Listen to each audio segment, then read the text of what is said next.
Welcome back to Rejects and Friends Rapid Fire 2025. I am still Liz the Wizard, and I'm so happy you're here to see this showcase of Magnamalo Percent by The King's Pride. During this run, we still have the active poster raffle for It's Dangerous to Go Alone from Echoes of Wisdom by Isaiah Animation. Also, we have a new incentive that opened up for the next run, which is $150 for a bonus level showcase in Star Wars Rogue Squadron 2. So make sure when you go to check out at your donation that you select the respective incentives that you would like your donation to go towards. I am also joined by Tomomodachi. She will be my co-host. And we're really excited to see this run, and I'm excited to see what a Magnamalo is. I'm going to pass it off to Pride.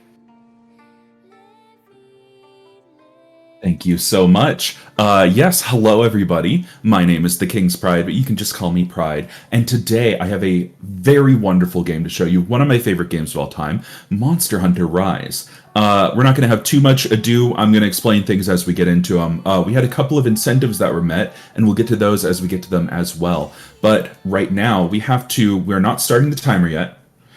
We have to start a new game. This validates our run. It's not going to be on the leaderboard because we have incentives, but I'm just going to create my character here.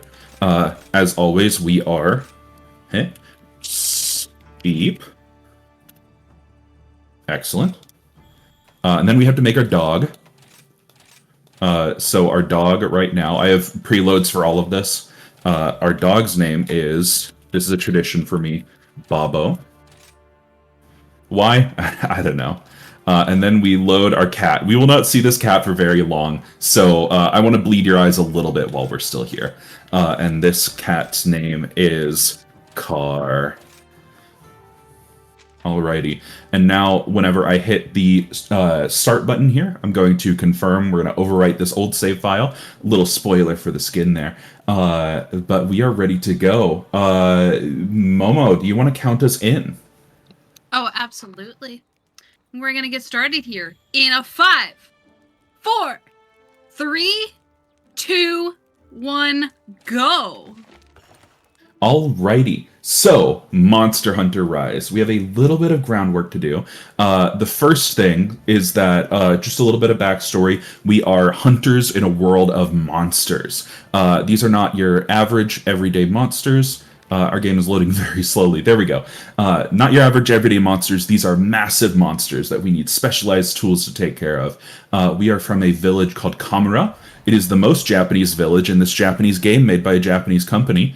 I don't know why they decided today was the Japanese day, but I am grateful for them. So Kamura is very special. It very much feels like a community. It's one of my favorite Monster Hunter locations. So we're going to talk to some of our community members. We have the shopkeeper, the blacksmith, our very lovely quest counter girl there. We're going to talk to Yomogi, the chef here. And the basic rundown is that Kamura happens to be one of the most dangerous fucking places to live, apparently. Because every 50 years or so, there is a thing called the Rampage. That is when a huge parade of monsters just charges through the village, or at least attempts to, tries to kill everybody, and it's a terrible time for everybody involved. And following this rampage is a very scary monster, a giant purple samurai cat named Magnamalo. That is the the namesake of the category because Magnamalo is a big, scary, evil demon monster that really wants to just eat us. So we're going to fight back against Magnamalo. Right here, I'm going to actually take a moment and change some options. So we're going to change tutorials to do not display. We will still display some tutorials. I am so sorry. We are going to change our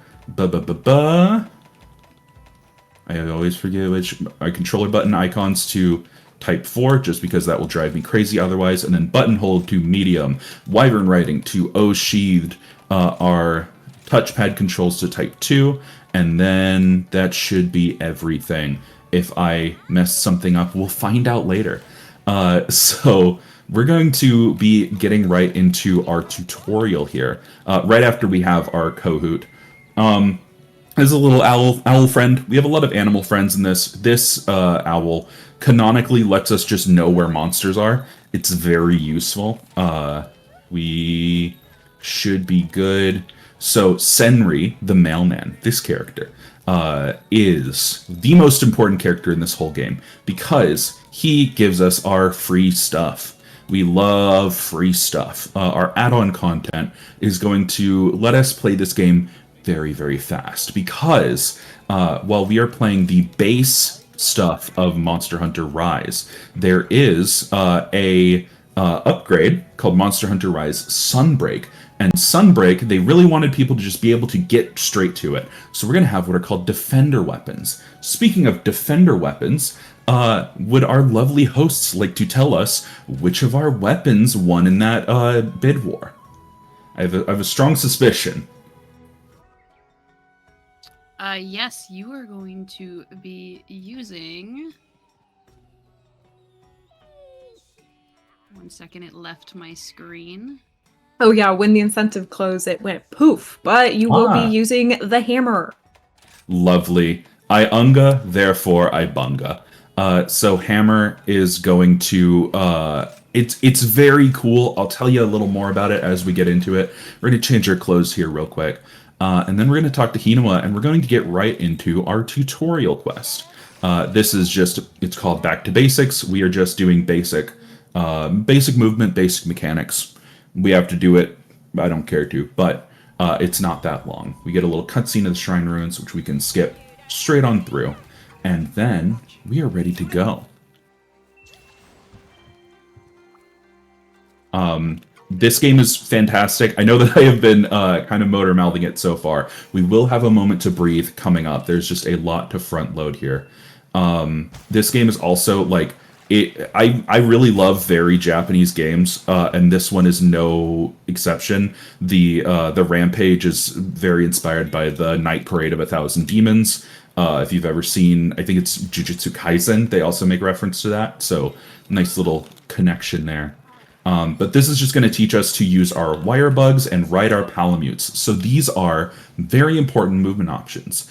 So we are from extremely Japanese village Kamura. So of course we are ninjas.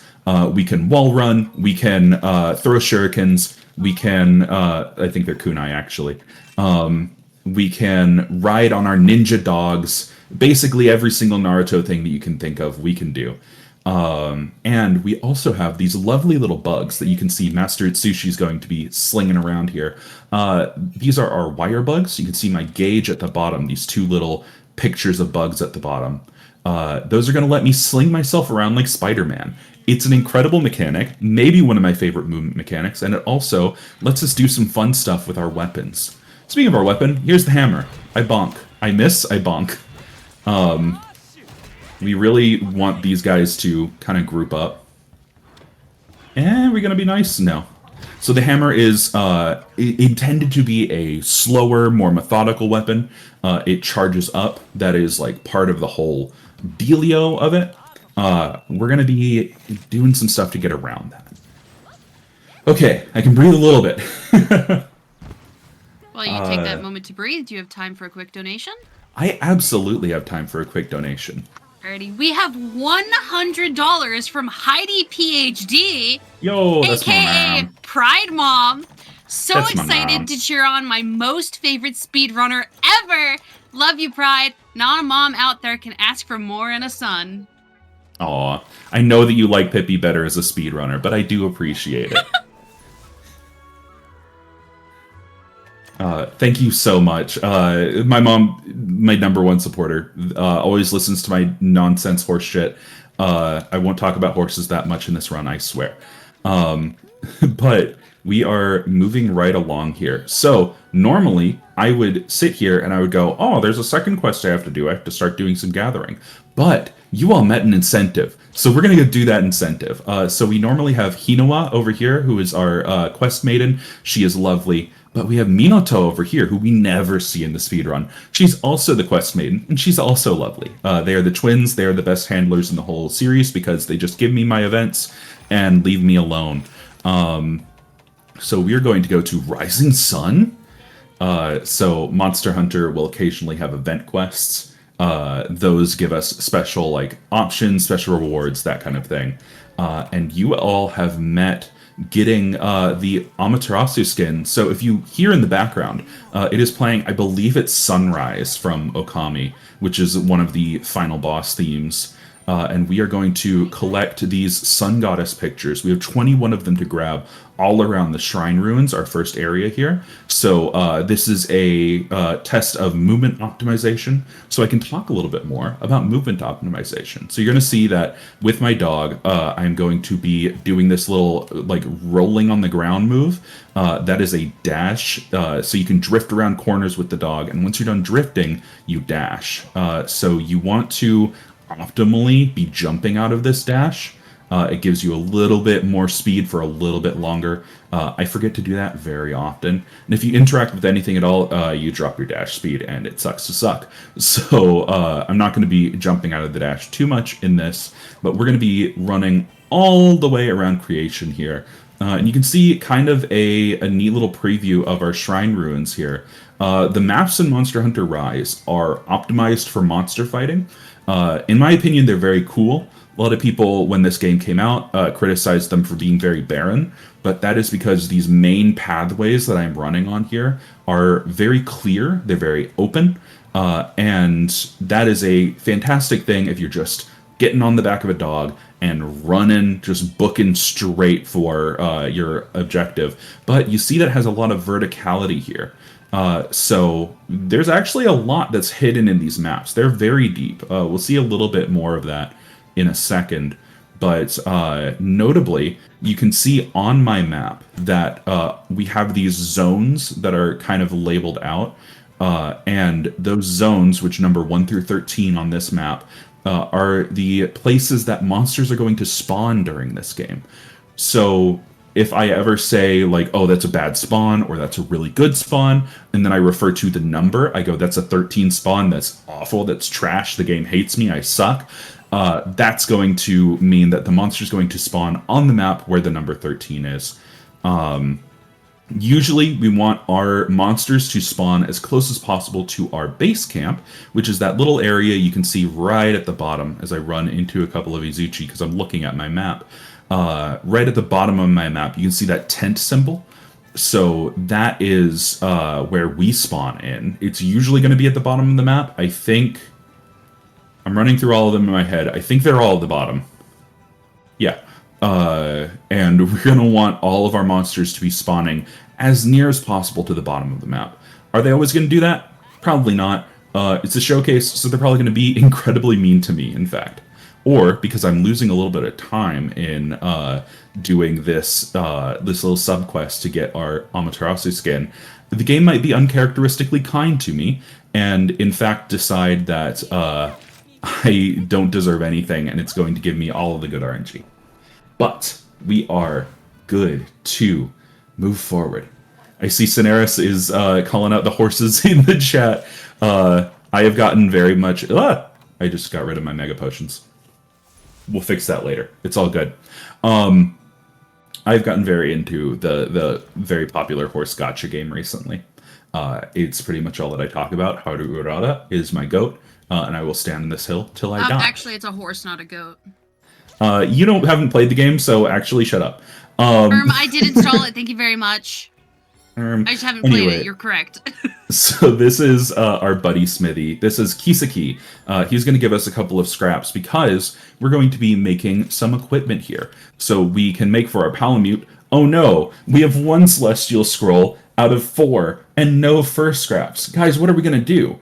I can't take as much time out of my estimate to go into this mission 4 times. That would be ridiculous. That would be insulting to you, frankly insulting to me. But I just do not know what in the world I'm going to do about it.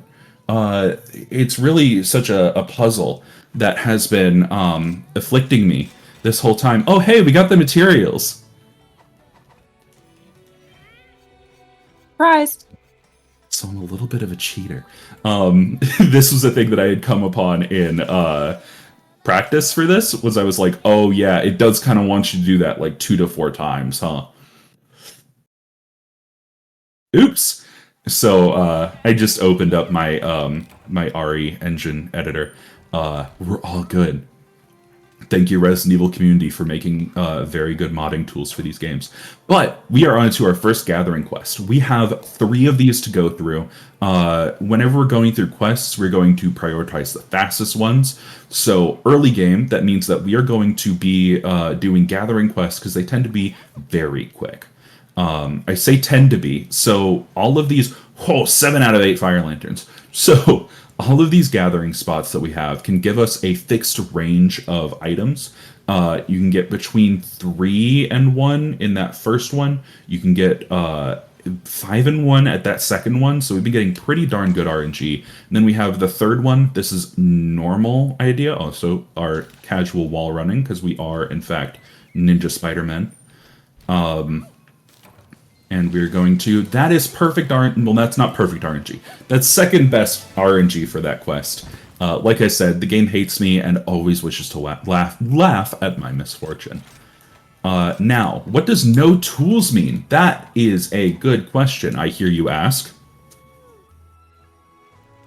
What does no tools mean? Thank you so much. No tools? That's a wonderful question. No tools means that we are not allowed to use traps, hunting helpers, barrel bombs. Basically, we can use consumables, but we cannot use tools. There's a fine line, there's a defined line. We're also not able to use any endemic life, so we can't pick up any animals and throw them in frustration. But now we are going to get a huge movement tool that unfortunately we're only going to use once if we're lucky. These are great wire bugs. They are huge versions of our little Spider-Man movie dealios that we place at fixed points on the map, and they will slingshot us across to other spots on the map. We should only use those once. If we get a very bad Rathian spawn, we will use them twice. And I will cry. Profusely. Anyway, we hope that doesn't happen. Do Spirit Birds count as endemic life? I am so glad that you asked that. Spirit Birds do not count, and we will not be seeking Spirit Birds out. It would be way slower for us to grab Spirit Birds than it would be for us to... and for those who are not familiar, Spirit Birds are a mechanic in this game where you can get buffs to your hunter by seeking out these special little birds that are just kind of hanging around to give you attack buffs, health buffs, that sort of thing. We're hiring Buddy right now, I should mention. This is a very special dog. It's a very strong dog. Now, I'm going to do a little bit of dog management in our next waiting screen. But before that, we have Fungal Frustrations. This is another gathering quest. This is where we're going to use our big ol' wire bug. But, yes, so our Spear Birds, normally you would be going out of your way for those. You would be trying to grab, like, as many as possible. I know that when I played this game casually, I had a whole Spear Bird route. I was just like, oh, I have my optimized... Here's one, you can see that's a defense Spear Bird. Thank you.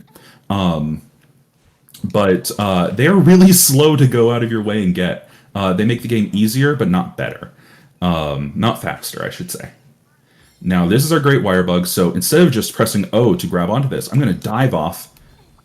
Fail. I'm going to dive off and grab it in the air. It gives us a faster animation there. And then we grab our first odd mushroom colony here. So we're looking for 8 of these unique mushrooms. That's not great. We have a couple of backups here. So we have one backup here. In case we don't get the amount that we need. Hopefully, we shouldn't have to see too much of it.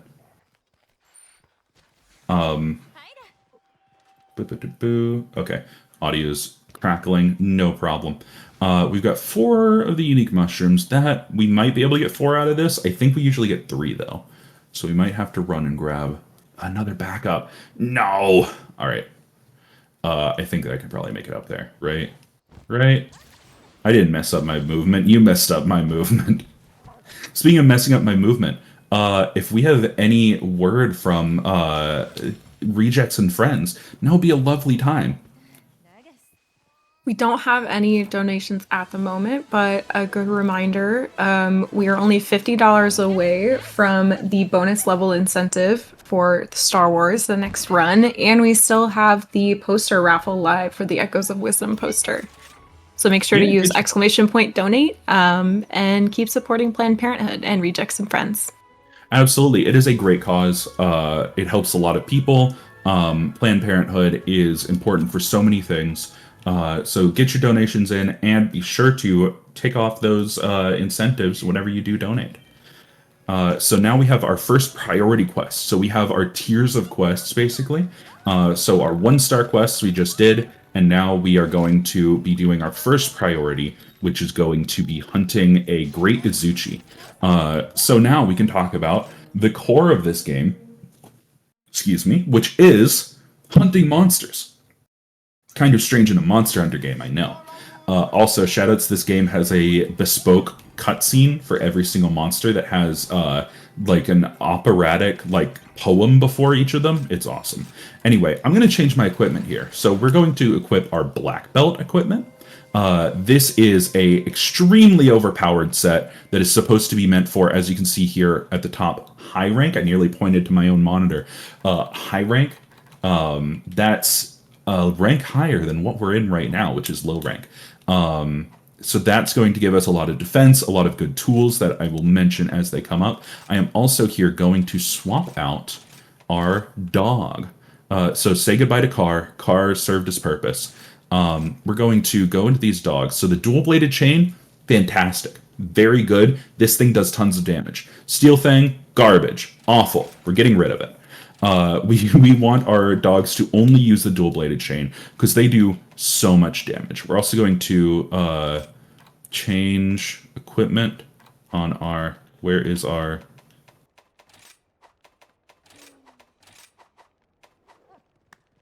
That's probably fine.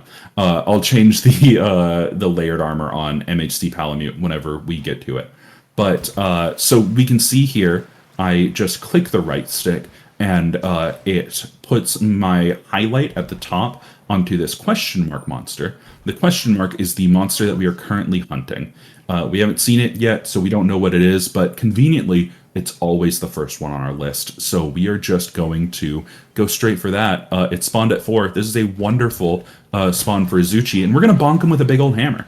So, hammer, we are going to immediately switch styles. This is our Brave style, I believe it's called. And I'm going to use my wire bugs to great effect to bash this guy right in the face. So hammer is a charge weapon. So we're going to be mainly charging up this attack and then getting in a nice little smack onto this guy. And then whenever we knock enemies over, we're just going to hit him with the old charge bludgeon. It's a good strategy. So hammer also has what is called blunt damage. So if I hit a monster in the head with the hammer, it is going to, you see these sparks that are flying out of it? It's going to stun that monster. So hammer, while being unga bunga, big funny smash weapon, also has a ton of tech to it.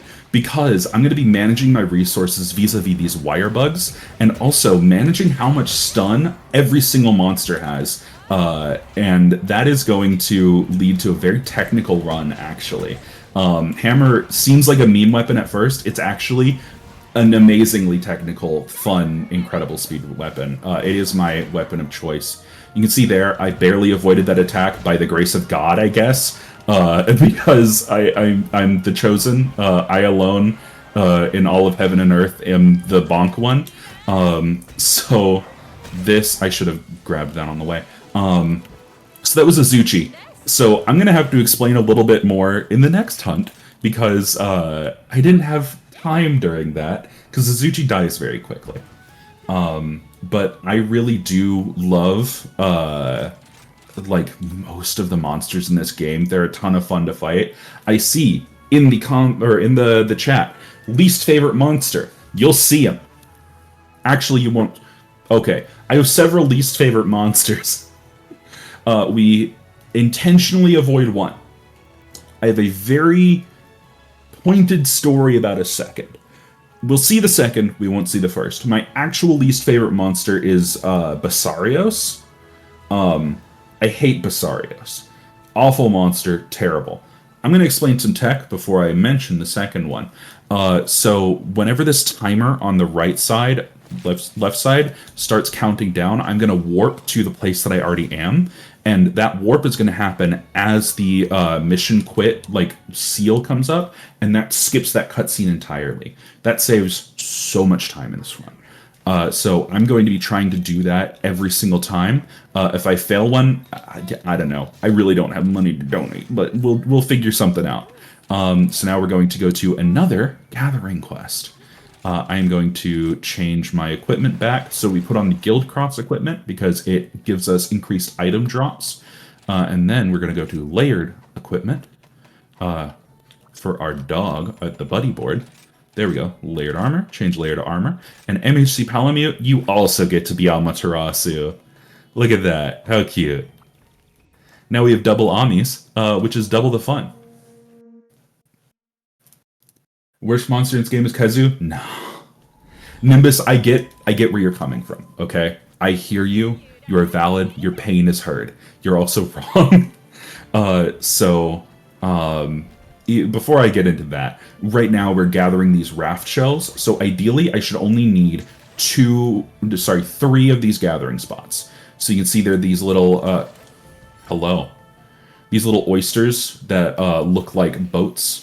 Hence the name raft shells. We technically 3 is good. Technically only need 3 of these little oyster beds to actually get everything we need. The world hates me, so we're probably not going to get it in 3. Ideally we'd get it in 3 because we go into this cave, and I don't think that I can actually get 6 out of this one. So we're going to have to do the backup. Oh, only 1. We might have to do the backup of the backup. But that's fine. It literally, it saves, maybe 8 seconds, I think, if you do it optimally. I didn't there, but we don't have to talk about that. But we're going to drop onto this other one. Hello, Gajao. Everybody say hi to Gajao. It's a catfish. A very rude one. Yep, so we're going to have to go do our backup of the backup. This area, by the way, is called the Frost Islands. Descriptions on the tin, it's called its islands. I don't know what to tell you. But, yes, Kazu is... Oh, I need to do the backup of the backup of the backup. This is a wonderful day. And by wonderful, I mean... Anyway, I'm not going to cry on Rejects and Friends again. Shoutouts to Hyrule Warriors Age of Calamity. Domain expansion. Backup. Technically it's ninja art. Because we're Naruto here. I'm going to once again change into that black belt armor. So if I cannot skip the cutscene on the outside, the second best thing to do is to get inside of the tent and skip the cutscene that way. It doesn't skip the fade out nearly as well, but it does prevent us from seeing a long cutscene of us petting a dog. I shouldn't have mentioned that you pet a dog. Everybody's going to want to see it now. Good job, Pride. You're going to have to fail one of those now. And that's going to be better for everybody but you. Anyway, so we are on to our first slaying quest here. Our first and only. So some of these quests are like, kill 10 of X small monsters. So this is Baggy. Thanks, Hammer, for fully whiffing that Baggy. So Hammer's not great for slaying quests. It's great for large monster quests. Small monsters really like to wiggle. And monsters wiggling is time lost for us. So anything that doesn't wiggle is really going to be good with Hammer. Hammer's good, though, because due to the stun mechanic, it has a built-in don't wiggle button, which, as you can imagine, pretty darn great. However, that comes at the caveat of Hammer's also pretty great, because to get the don't wiggle status, the stun status, we do have to hit monsters in the head, but luckily for us, most monsters present you with their big old noggin. So we just bop them on the snoot, and they just take a little bit of a nap. It's fine. Now, it should be mentioned, because this is no tools, that means that no traps, so we cannot trap monsters. Now, trapping monsters in Monster Hunter World, the one before this, was pretty much the ideal solution. You always wanted to trap monsters. They gave you more drops. It just was better for you. In Rise, it was actually balanced out quite a bit on the casual side. Like captures just gave you different drops. It didn't necessarily give you better drops. But in terms of our speed run, whenever we capture a monster or kill a monster, we get a little timer that's like returning to village in X seconds. Whenever we kill a monster, that is 60 seconds. It is a full minute because the game really wants to let you like carve parts off of the monsters, you know, gather some materials while you're out there, to go shopping, take a trip to Norway, you know, normal stuff. Whenever you capture a monster, you cannot carve parts off of it. So the game's just like, I ain't giving you 20 seconds, kid. Take it or leave it. So right here, we have that 60-second timer. If we were to capture a monster, we would save 40 seconds per mission. However, that means that we would have to capture the monster and end the fight early, which is lame and for cowards. They'll get to what is called blue health normally. Skull sometimes. I think in the A-Team games it's a big old skull instead of a blue skull. But generally that just means that we are going to get it to that threshold and then keep fighting it because we are manly men who prance. But yeah, we have to sit through this 60 seconds every single time. I'm perfectly fine with yapping through the whole thing because we have more monsters coming up. We have, up next is Great Baggy. So we just killed 10 Baggy. Now we got, I just failed the... I mean, I did that on purpose because we get to pet the dogs. Look at those cute dogs. Look at Amaterasu. Yay, puppies! Yay, puppies. Yay! She's wearing makeup. There's 2 of her. It's amazing. I did that 100% on purpose. Don't let anybody tell you otherwise. They're liars. I believe in you. You shouldn't. I'm also a liar. But now we're hunting Great Baggy. So Great Baggy likes to do 2 things. It likes to hip check us, and it likes to spit soporific acid at us. You might say, Pride, soporific, that sounds like a 10-letter word. 10-letter? $10? 10 cent? That sounds like an expensive word. You must have gone to college. To which I say, I mean, maybe a little bit. But what that means is that that Baggy's going to try to put us to sleep.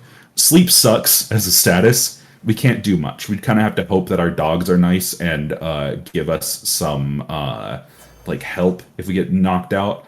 But it wastes a ton of time, so we're not going to do it. Also, you'll see that I'm drinking a demon drug, tossing demon powder, and grabbing this butter flame. So, I mentioned that endemic life was off the table, but endemic life that just buffs us is fully on said table.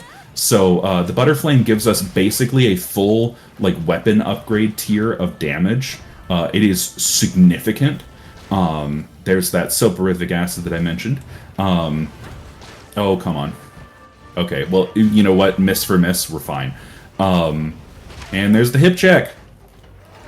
He was really gunning for me there.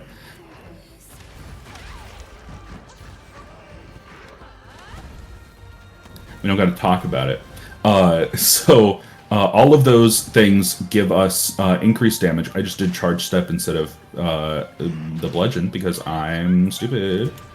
Oh. That's a very fun move that's not very useful. I'm botching this already. I'm going to grab another wire bug.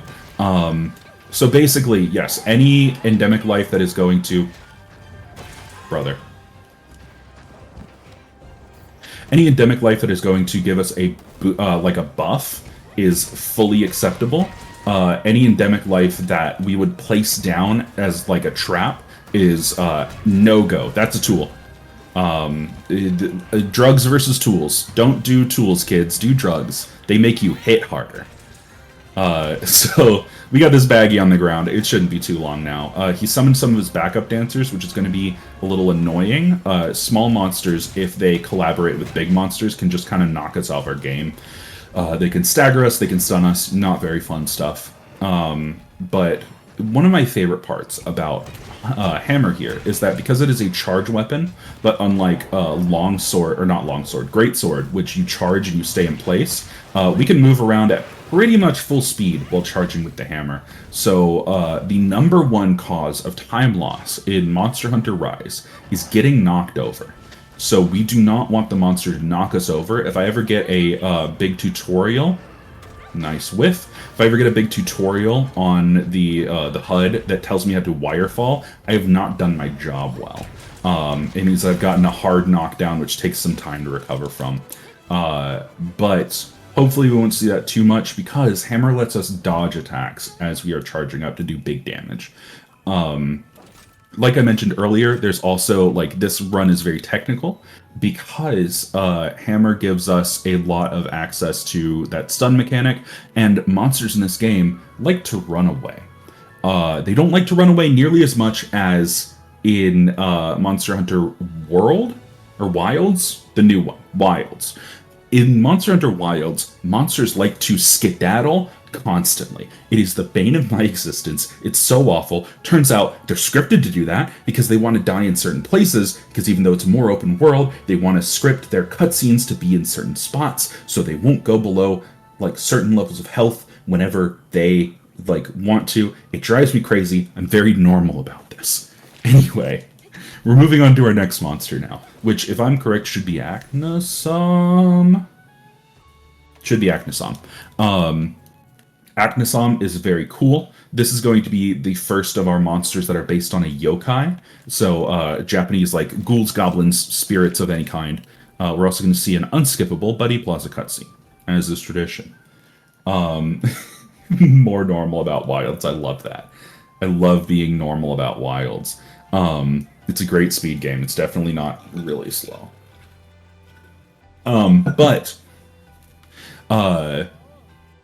What was I talking about? I fully knocked myself off my own rhythm. Aknosom. So, I'm so sorry. I'm very tired. Aknosom is the first of our yokai-inspired monsters. Some of them are more obvious than others, but Aknosom is based on, I don't recall the name of it right now, but it is an umbrella yokai. You can see right here, it's got kind of the shape of an umbrella with an eye on the top of it. The yokai monsters are peak. They're amazing. They're awesome. I love them. They're fantastic. All of the Rise cast is incredible. This game, just fantastic. Yeah, John's right. The Rise and the DLC, amazing. 7 spawn is fine. So, whenever I talk about good and bad spawns in this game, I am not only referring to, like, the proximity to our base camp of the spawn, but also the proximity to the Butterflame, that little endemic life buffer that I talked about a bit before. If I know where a Butterflame is close to a spawn, that's a pretty good spawn. If I don't know, or it's really far away, like half of the Frost Island spawns, it's a very bad spawn. Right here, you're going to see that's our Aknosom. I'm going to run right the hell past it. Goodbye. So on our way there, we're going to grab our Mega Demon Drug, drink down our drugs. That gives us a good amount of like damage boost until we faint next. Hit our Butterflame, that gives us a weapons tier worth of damage, a massive damage boost for about 60 seconds. And then our Demon Powder, which gives us a moderate boost for about, I want to say it's a minute and a half, if I'm remembering correctly. We're going to hit this guy immediately. So, I mentioned that sometimes, nice wirefall tutorial, sometimes the monsters really like to run away. So Aknosom, once he gets to low enough health, is going to just absolutely skedaddle. He's going to book it. So we really don't want that. So what I'm going to be doing here is I'm going to be hitting a lot of body shots on Aknosom. I'm actually not going to be aiming for his head as much. It's going to do a little less damage, but in exchange for that, I can save that stagger state, that really nice... You got the zoomies. You got the zoomies. He's coming back? Okay, we're good. It's going to save that nice knockout phase for him, for hopefully when he tries to run away, then we'll be able to just out-damage him and make him sit down. So we got our first stun there. That is fine for now.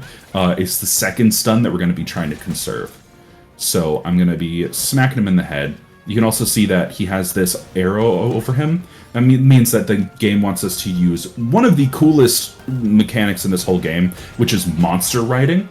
So if you use your Silkbind attacks, all of the Wirebug involved attacks enough on these monsters, then they go into a rideable state. You can jump on top of them, and you can go find another monster, and you can have a kaiju battle and beat it up.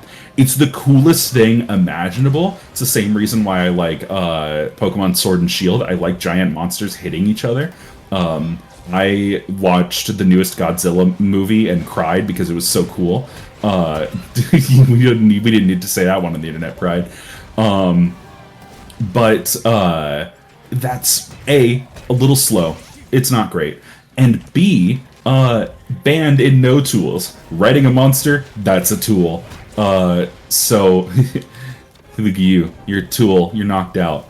But we're going to be avoiding doing that, unfortunately. So we're not going to see my favorite mechanic in this game. But we will see plenty of other stuff to make up for it. Hopefully, speaking of making up for it, I think that we got past that, that runaway phase. He's starting to walk a little slow. Actually don't know if we timed that well. Let's see. Nope, he is running away. So you can see this dotted line on the map. He's headed to 8 right now. That loses us 40 seconds-ish. Kind of depends on how far. The flying monsters lose us a little less time, simply because, excuse me while I sharpen my hammer. Nice. Simply because they move places faster. But it does give us a little bit of time to prepare. I'm going to grab this Wirebug. I don't quite have enough time to run and go grab like a Butterflame from down in Area 6. But here he is. We're just going to intercept him. He's still tired. You can see he's drooling. That means that he's going to be slow. He's going to be a little weaker. And ripe for the bonking.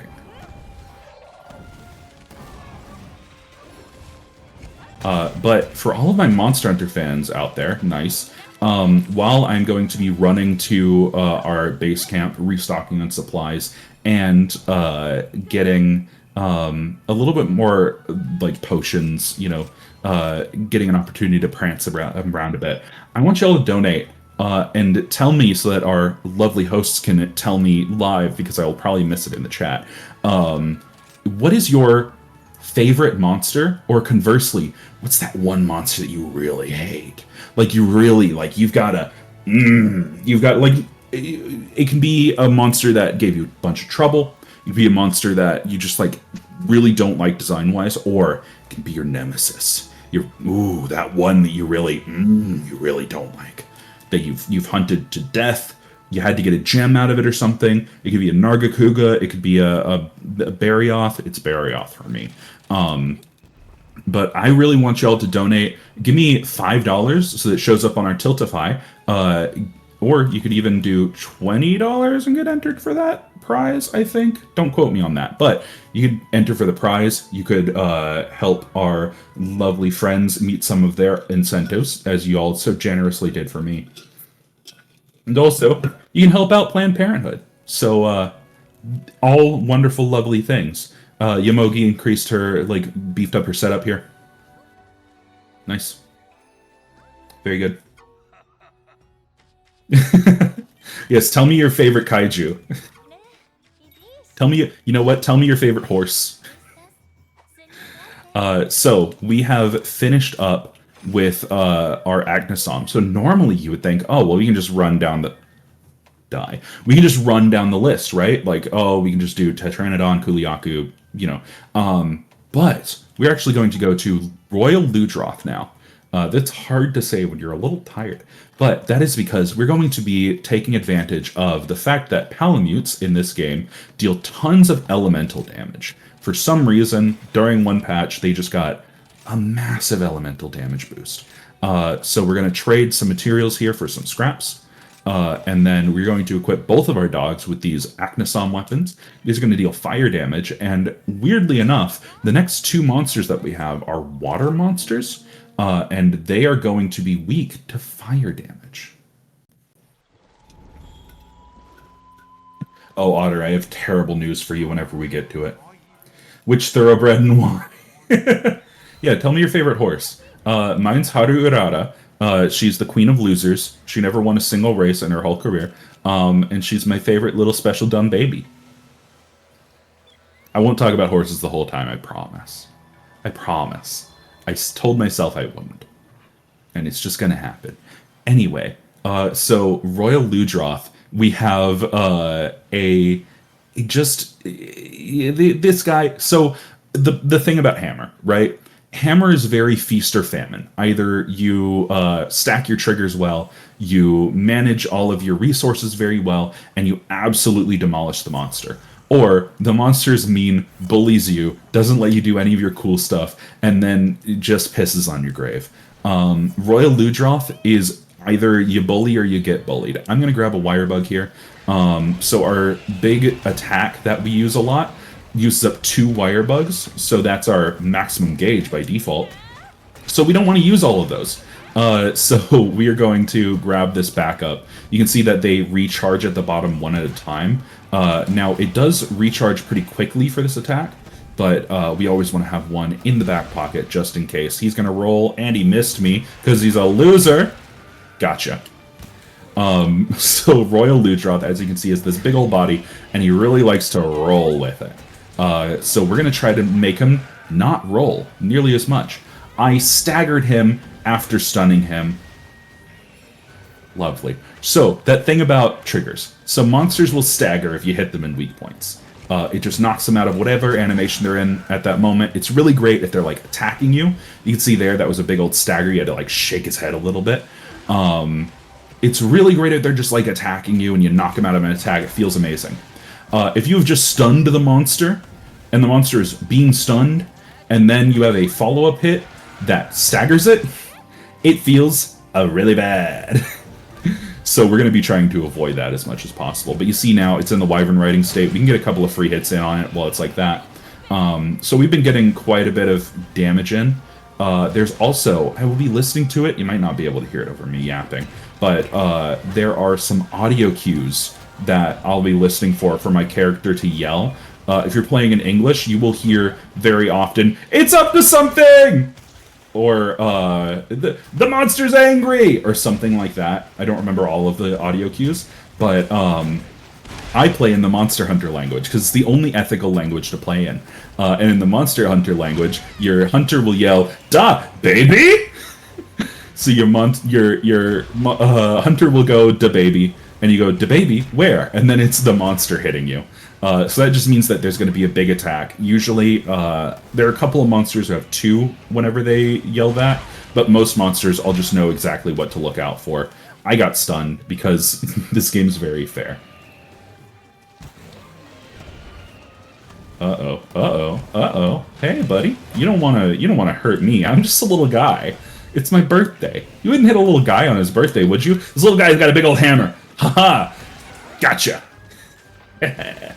Stupid Ludroth. It's not even... It's my birthday! It's my birthday! It's not even my birthday! You fool! Haha! Anyway, is that the baby? As a birthday present, would you like me to read a donation? I would love a donation as a birthday present, because it's definitely my birthday, so you can't hit me.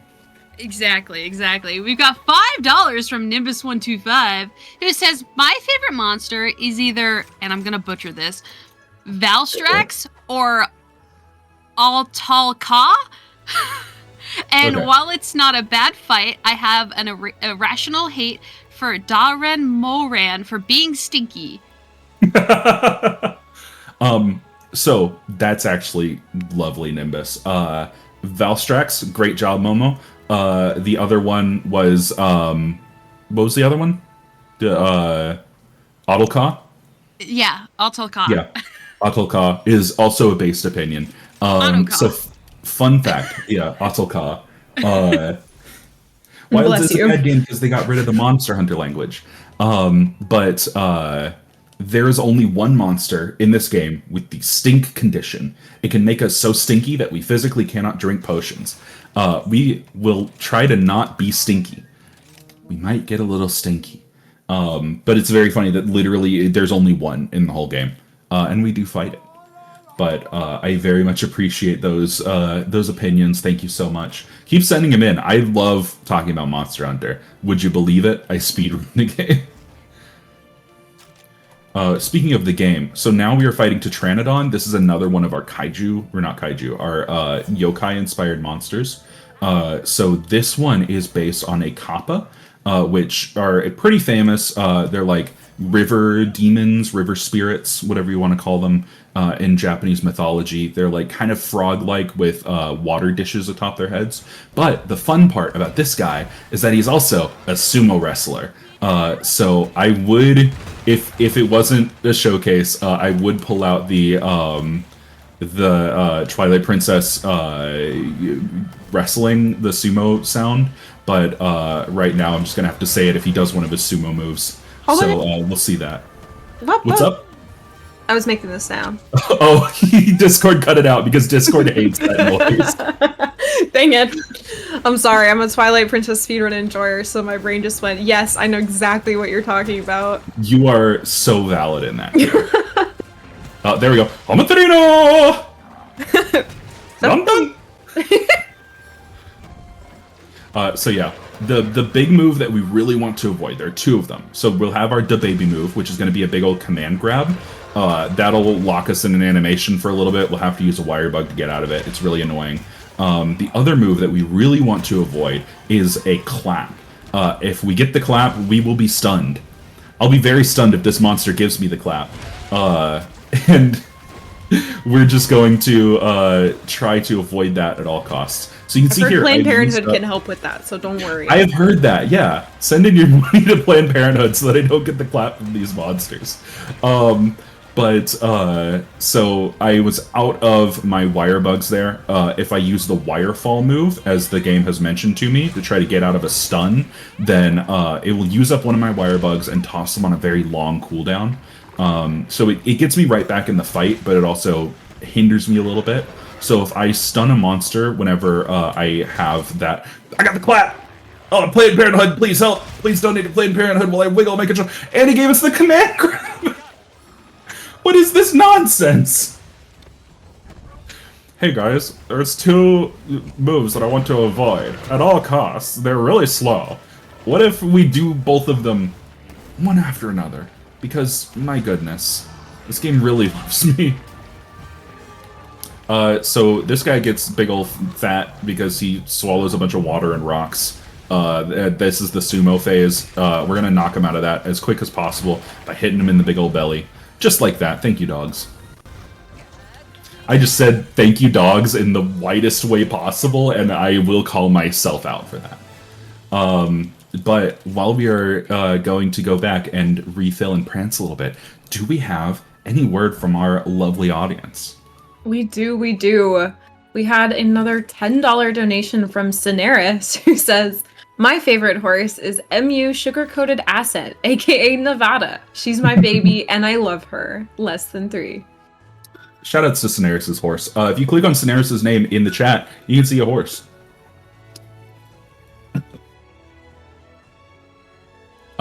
We have time for another if you got another. We can. We had a $7.21 donation from Phantom, who says, shoutouts to the Azure Rathalos. Hope this uneven dollar amount doesn't bother anyone enough to donate more. I see what you did there, Phantom. It bothers me a little bit. So if somebody could even that out, just get it to a nice round number. We're almost at $1,800. So if somebody could give me $8.79. I had to do math while doing this. Excellent math. I think that's correct. I also think that's correct. But if somebody could do that for me, it'd be lovely. But we can see that we have an urgent quest. We're going to ignore that. We don't need to do that right away. We still have some required quests. So we're going to go to Kuliaku. So I asked y'all for your opinions on monsters. I'm going to forge some canine equipment, and then I'll tell you some of my opinions about monsters. Because Kuliaku is the biggest piece of shit that I've ever met in my entire life. Also, we've switched from severing to blunt weapons on our dogs, so now she has the mirror weapon, the iconic. It's wonderful. It's great. Oh yeah, Hex. There's math. Hex, do the math for us. Please. I have to say this. There is another Yes. mathematician that's in call with you. And we love an excited person for math, but Please do the math for us. I physically can't. anytime. But I'm actually going to go this way for this one. But Kuliaku, I have personal beef with. Kuliaku is one of my top 3 I hate you monsters. Basarios on there because, oh boy, Basarios just boils my blood because it's impossible to freaking hit the guy if you're not using a hammer. I use a hammer a lot now. It's less of a problem. I still hate him. He's still awful, and I still hate him. My second most beloved is Kuliaku. This piece of shit right here. Let me tell you why. In Monster Hunter World, I was a baby Monster Hunter. I went through the entire game solo with a great sword. Terrible idea, by the way. Don't do it. It was miserable, especially if it's your first time through the game. But Kuliaku has a mechanic where he will dig up rocks. And those rocks, I'm just going to do this to style on them. Those rocks will, you can break them and it staggers the monster. Fantastic mechanic, right? Sometimes it'll grab pots, but it's usually rocks. Just like that. So in Monster Hunter World, there's an event quest as a crossover for Final Fantasy XIV, where it's a giant Kuliaku who's found a crystal from Final Fantasy XIV. You cannot break the crystal from Final Fantasy XIV. So I was playing with a great sword and bouncing off of this crystal, doing 2 damage for 40 minutes and timed out the quest. 5 times in a row. I stopped playing Monster Hunter World until I picked up Monster Hunter Rise. So I might have a little bit of a beef with this guy. Although I must say that I do love him for a different reason, because if you look at him, very obviously, there's a very clear reference, which is Dinosa, you are a dinosaur! So, you know, if you like dinosaurs, I'm sorry, look away.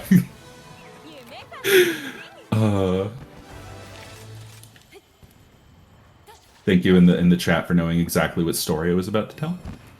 And also thank you in the chat for the spinning dino nuggies. I very much appreciate it. It soothes my soul. But we have time to prance if you have time to give me any more Monster Hunter opinions. Oh, absolutely. We have $69 from The, Nice. who says, "Hello, the kin, G-Spride. My favorite Koizu is either Gum or King Kai, Dora the Explorer." Enraging, thank you. Thank you, lovers. You had lipstick on your teeth, you motherfucker. Shoutouts to Glubbers for purposely pronouncing things wrong just to annoy me. Shoutouts to Magnomolo, apparently, as he so graciously put it. Yeah, how's that anti-tiramisu treating you? You know what?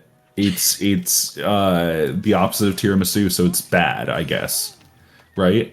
Can you have bad tiramisu? Yes. Okay, it's mostly usually bad. I would trust Sometimes Momo's it's very opinion here. She's an expert.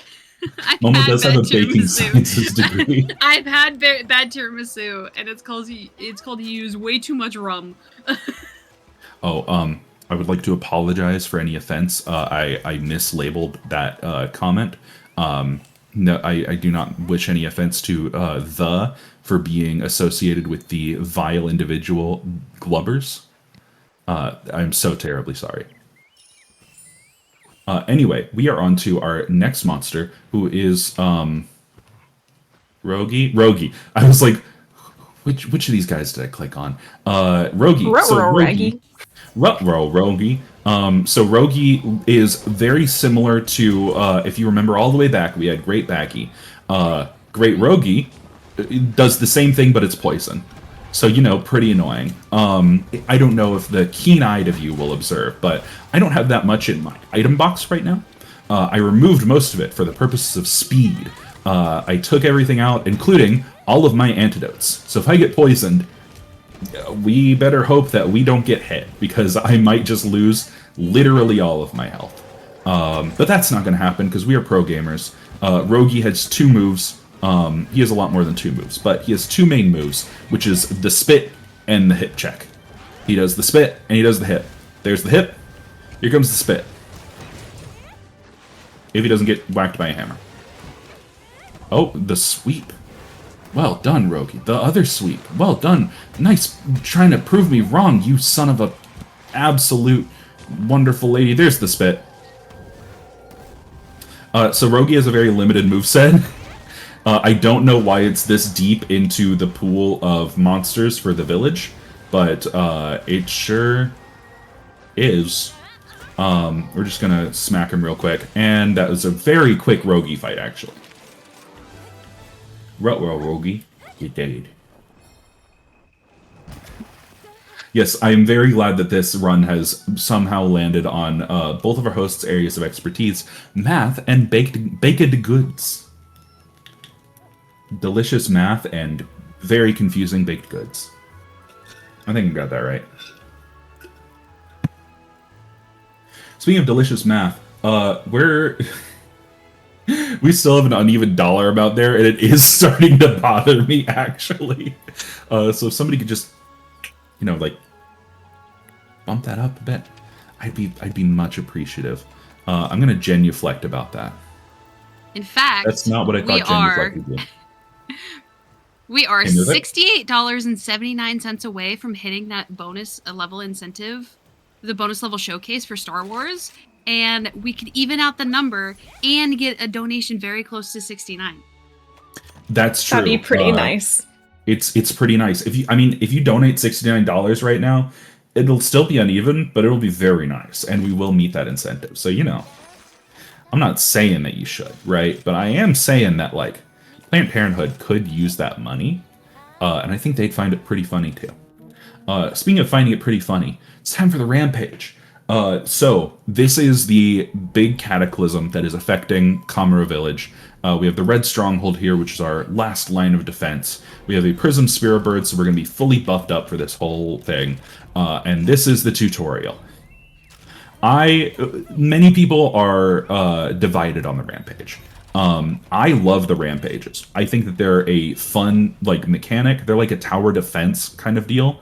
It's very interactive, very intuitive, very cool. It's not just hunting monsters though, so a lot of people really don't enjoy it. And I can't fault them for that. I have done so much of the tutorial rampage, which is pretty much the only one that most people did, that I have started to turn my opinion on them. So we have Master Itsushi here, the man that we took a picture of in the very beginning. All of those pictures on my hard drive, by the way. I should probably clean that out at some point. I'll forget by the end of this run, but it's worth a thought. But we are going to be setting up several different hunting installations here. So we have our auto turret, our regular turret that we have to pilot. Then we're going to stick down a bamboo bomb here. And then we're going to be taught how to use a turret for the 80 millionth time. Thank you, Master Itsushi. I think I got it by now. But the lovely part about this this really cool tutorial is that once he gets over here, if you could, get over here. We're going to shoot this direction because we don't want to hit that bomb. But it's set up in such a way we can do it one-handed. So we can just load up. Pretty much any old thing here. It's really not a big deal. What if we turn my sound on? Thanks, guys. There we go. Hey, what horse are y'all feeling today? Momo, what horse do you want to see me race with? The brunette one you were playing last night. The brunette one? Sure. Yeah. The distance runner, not the sprinter. Yeah, or were they a sprinter? She was a sprinter. She was a sprinter? Yeah, play the sprinter. Okay, let's load that on up. Where are you at? There she is. I'm not here for this joke, but this is very funny. Anyway, that's pretty much all the time that I have for that bit. You do not feel Good job, horses. Pride. I'm glad for you. Good job, Pride. Listen, every RAF I have to do some bit where I pull out my phone. It was Duolingo last time. I couldn't repeat the bit. But we have the rampage approaching. We're going to leave this installation platform open right now. I'm going to set up a couple more hunting installations. These are basically just bubble wrap. There's literally no reason to do this. But we do leave that one open specifically because we have several different kinds. We have the ballista that you've just seen. We have a cannon that lobs shots later. So we're going to use that to fire over the big old barrier at the front. And here comes our first horde. So they're going to teach us how all about stalker types and hunter types and gatecrasher types. And I'm really bored. And my dogs are going to sit in my way, apparently. There we go. Thank you. I'm a downtime runner. How dare you? How dare you say something so controversial yet so brave? Holy shurikens. So, this is my life now. Ignore that I'm using one hand to pilot this thing, and the other hand to drink my water. There's definitely no vodka in that cup. There's not, it's just Mio energy because I'm very tired. Shoutouts to the theme of this mode, by the way. It's actually really sick. Shoutouts to DTMP also. I'm not going to thank you, but I will give you shoutouts. That arrangement at the beginning, incredible. I need the full version. I need to listen to that on loop. Fantastic. Shoutouts to all of my all of our wonderful contributors, all of our fantastic arrangers for this whole marathon. I feel like RAF would not be what it is without y'all, so thank you for doing what you do. I very much appreciate it. Meanwhile, we're stuck here with this guy. So this guy's going to try to break through our gates. We just want to kill him real quick. We're going to be aiming for the head usually. I mean, kind of goes without saying. Our crag shot, our like stun shot, we want to hit twice. That's just going to be like the meta. And then, actually, did I not unlock the...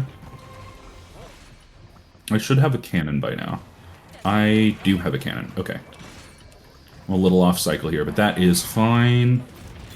So the cannon has a couple of different shots. We have our piercing ammo here that just shoots straight through monsters, does tons of damage.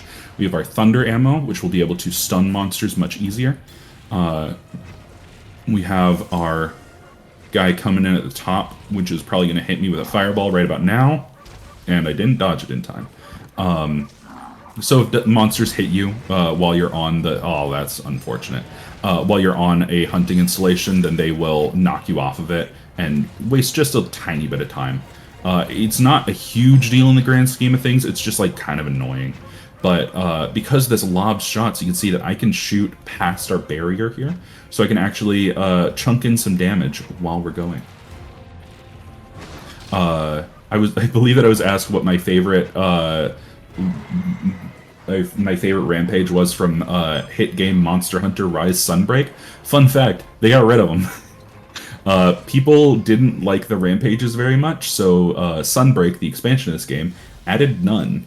There are no Sunbreak rampages, which I feel like is sad, because some of the Sunbreak monsters would be really fun in Rampage, but I digress.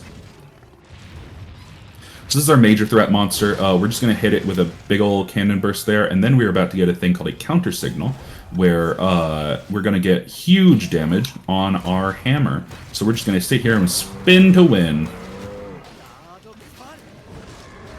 And that's pretty much what we're going to do for here. We could swap to Brave Style, but this is funnier. Nice. So now we get a little bit more tutorializing. And we're going to come over here. I'm not going to pull out the horse game again. I swear to God. I'm mightily tempted, though. No. But, what would be the most refreshing beverage to have whilst fighting monsters? Fun fact, there is a item in this game called a cool drink. I don't know what goes into a cool drink. I think that it's bug parts, actually. Which, you know, if you have a dyed drink at all, there is bug parts in it, so, yeah, who cares? But, I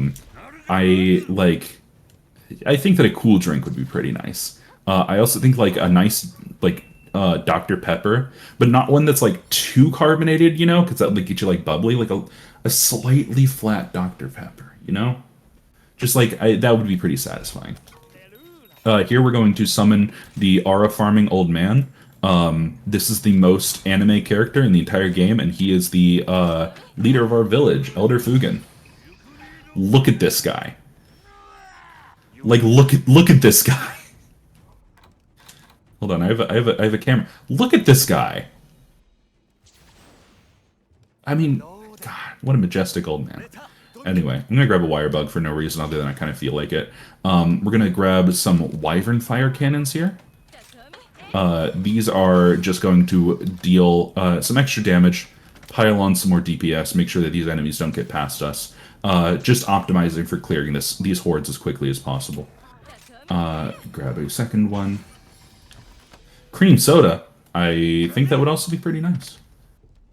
I feel like anything that's like sweet though would like leave kind of like a cloying, you know, like a taste in your mouth. So I think that I would skip the cream soda, but I would definitely like, you know, something that's like semi-sweet, like I don't know, like green tea. I think green tea would be very nice. Go well with my dango. Hot or iced? Iced. Do I look like a fool to you? Don't answer that question. I beg of you. My self-esteem is already as low as it can get.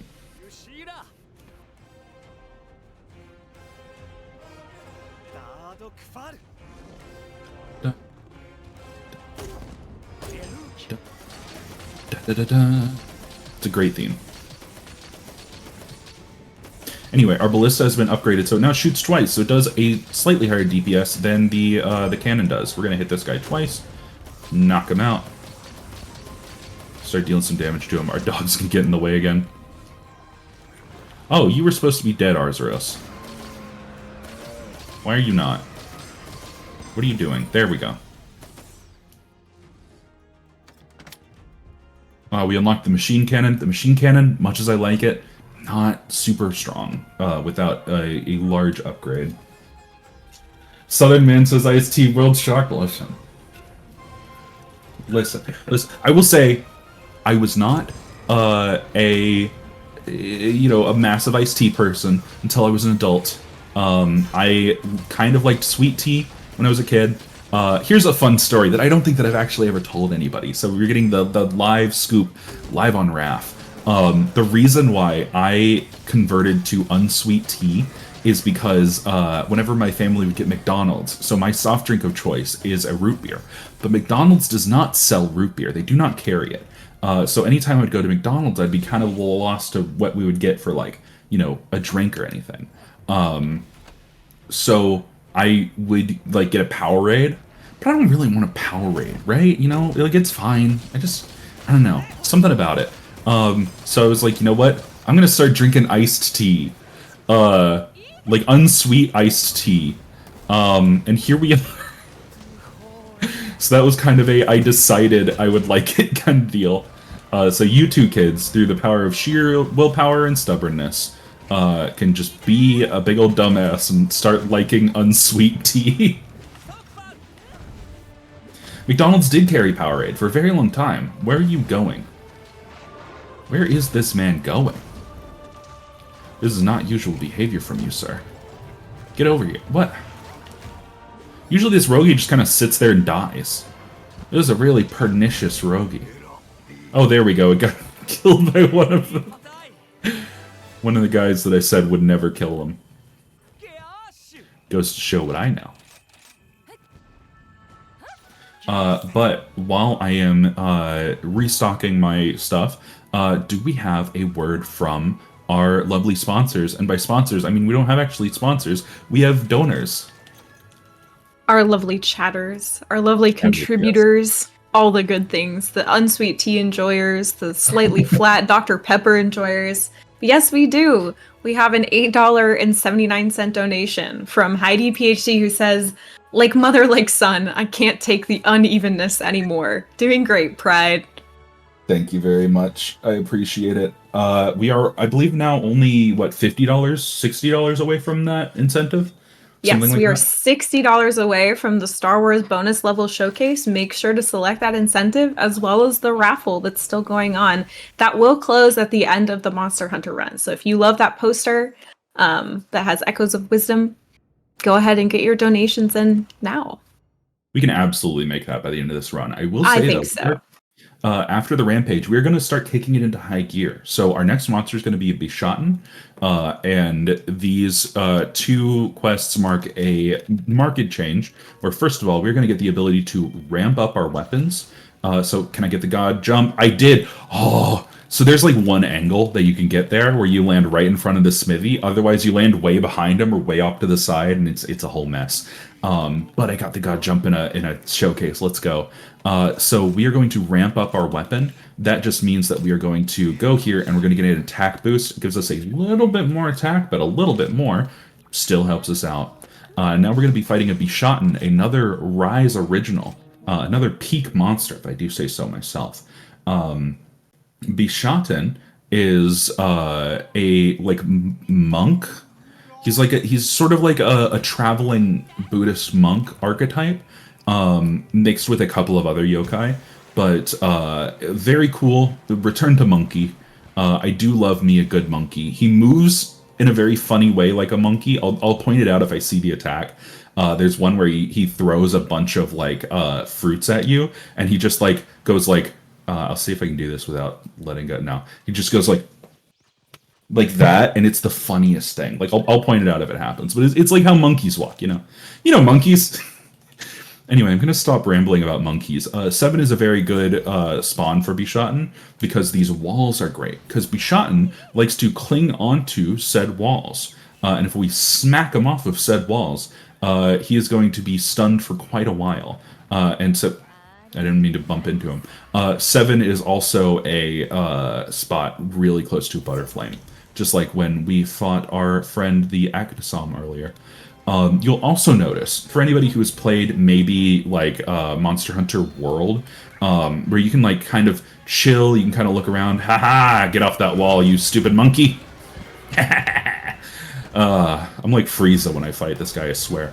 But if you've played Monster Hunter World, you'll probably be like, wait, I thought that like you could kind of chill around monsters a little bit. Like you don't have the Ghillie Mantle in this game, but you could like, kind of hang around them for a second, like observe them for a bit. Why in Rise do they just fight you immediately? And it's like, well, there's a lot of explanations like, oh, Rise is more arcadey, like they want you to get right into the hunt, the B team doesn't care about ecology, all of that. My preferred answer to that specific question is Kamura hunters are terrifying, they're scary, they're actual ninjas that carry around these massive weapons. Of course these monsters would be afraid of them. Look at them. Also, speaking of look at them, look at this little... Oh, I got hit by the poison. This little animation that Bishaten does whenever he uses that poison attack. He, like, covers up his mouth with the his wing, and it's very cute that he's, like, trying to not breathe in the poison. I love that. It's being very cute. That's not a very cute attack, Bishaten. Please get down from there. Thank you. That's more cute. Right where you belong. Right. Bishaten is also going to run away. He's usually going to run away from this spot to number 3 over there. That was a bit of an early stun, so I think that he is going to get that runaway opportunity. It doesn't really lose us much time because he loves to do it. Also, no tools category means that we can't actually pick up Bishaten's fruits and throw them at him. Oh, here's the... Look at him. Ew, stinky. I love that. Great animation. Great monster. But that does count as a tool. So monkey fruit, that's a tool. Are you gonna... Look, there's the move! He's so cute. I love him. Monkey. He's also breakdancing. It's pretty easy to avoid. If you get caught by it, it just takes forever. So we just like want to kind of stay away from him as he's doing it. Him getting on his tail means that he's probably not going to run, actually. We might get a really nice Bishaten here. I'm going to hit brother. Hit brother. Got him. No, he's gonna run. See him looking around like that? You see him roaring? He's gonna run. No, he's not, because he's dead! Gotcha! I love that. I just looked over at our donation total. If y'all have anything to say from whatever monster donated during Monster Hunter. Yeah, so we've got $20.69 from Nice. Slightly Flat Dr. Pepper, who says, this is the amount needed to make it even nicer, right? Right? Yes, it is. You're not wrong. 182069 bears a passing resemblance to 42069. You're right. It's slightly flat. Dr. Pepper was a funny message. I can't be mad at you. Which means we Much. are $39 and I believe 31 cents, $39.31 away from hitting that Star Wars bonus level showcase. That's amazing. That makes me want to prance. And also skip a cutscene. But after Bishaten, we are going to be able to upgrade our weapon. So we're going to be able to do even more damage. Now we are really jumping into the second god jump. Let's go.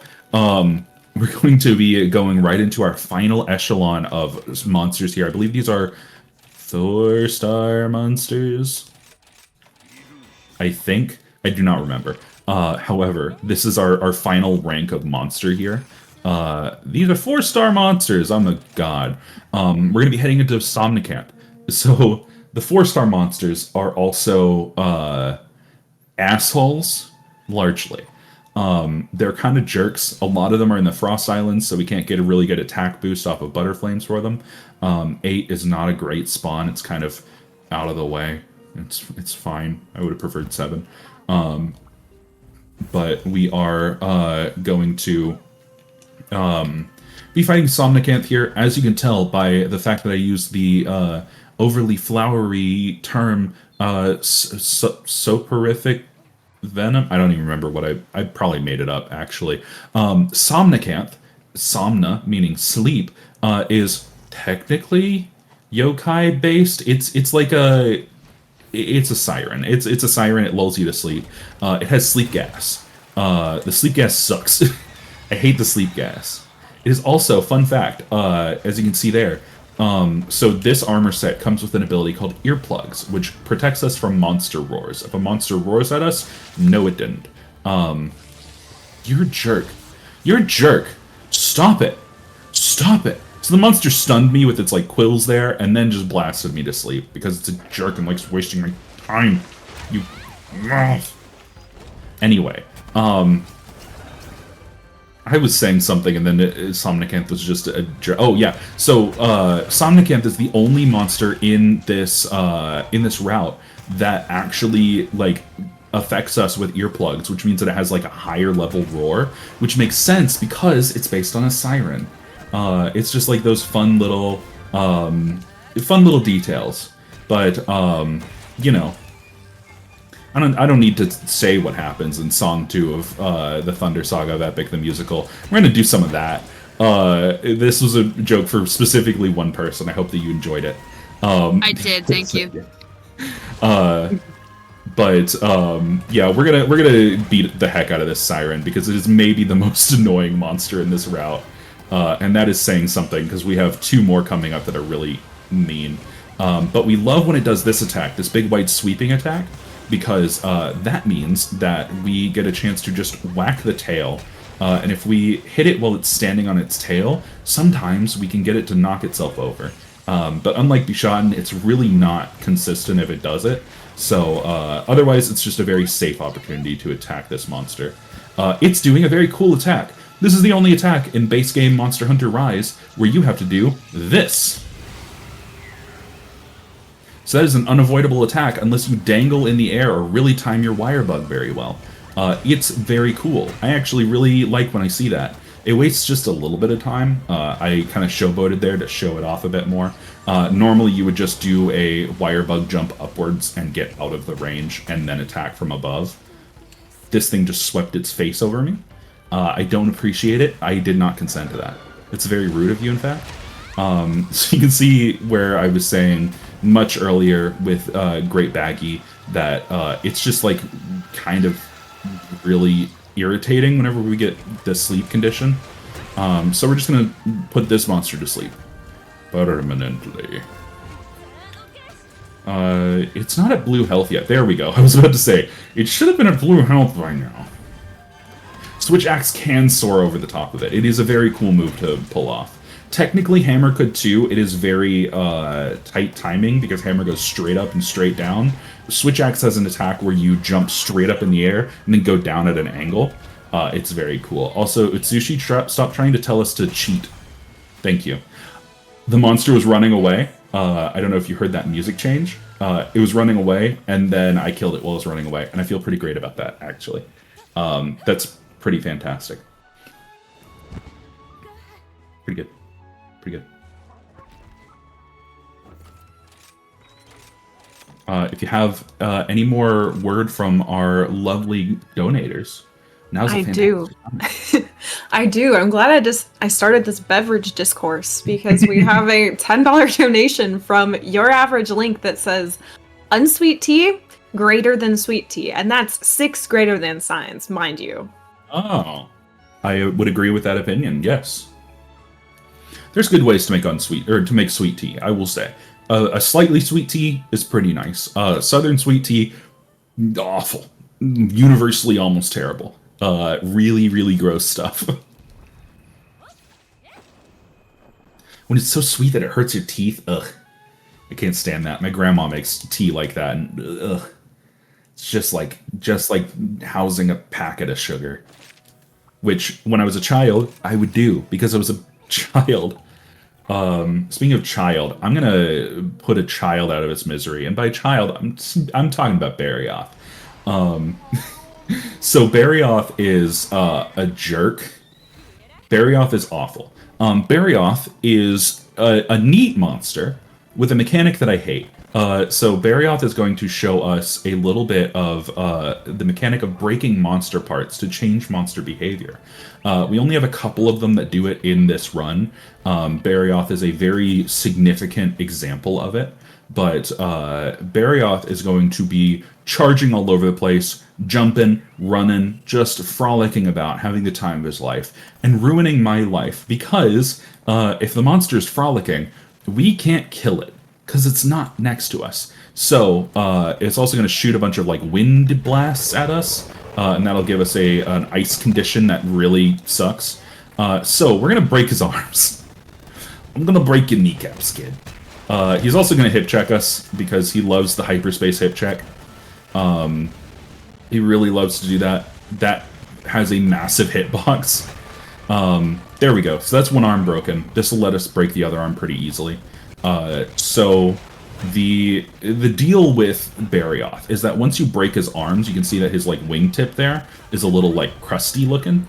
So if he jumps now, hopefully, if he cooperates, he will actually like fall over sometimes. I say sometimes, it's not a always thing. There he goes. So he'll do that to himself. We are charging up, so it took us too long to get there. I smacked him from an attack. That always feels great. You could hear the Da Baby call out there, and we just absolutely garbaged on this dude. Let's go. This is a very good Barioth. I've mentioned before with Ludroth that also, I'm sorry if these monsters sound the same. They really do. Barioth and Baroth are the name of 2 monsters in this game. I'm in more pain than you are most of the time. But Barioth is very much feast or famine. Either you knock him out of all of his attacks, you break his parts early. It's a Grand Canyon walk in the park. That's not a phrase, Pride, but you know what I mean. Or he just runs away the entire time, smacks you while he's doing it. He's gonna leap on me here, and just ruins your day. He also he can hit you with Ice Blight, which will slow down the recovery rate of your wire bugs. And that just always feels bad. It's always awful. So we're gonna hopefully not get Ice Blighted, because we really like our wire bugs. They let us do that big, showy slam attack. Hey, that was one of the best Barioths I've had in my life. So Barioth really likes to prove me wrong. And by prove me wrong, I mean, I hate you, die, die, die, die. Anyway, that's another one of my nemesis monsters. That's one of those where I'm like, every single time I'm like, it's on sight. But we're good, we're calm, we're cool. We're also, if I'm not mistaken, only like $20 away from that incentive.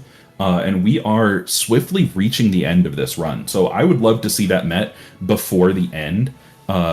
Shoutouts to the raid in the chat. Thank you so much. Y'all have come at just the right time. We are near the end of Monster Hunter Rise Magnamalo percent. You'll be able to see Magnamalo in all of his big old purple cat-like glory. And by say cat-like, just as a cat.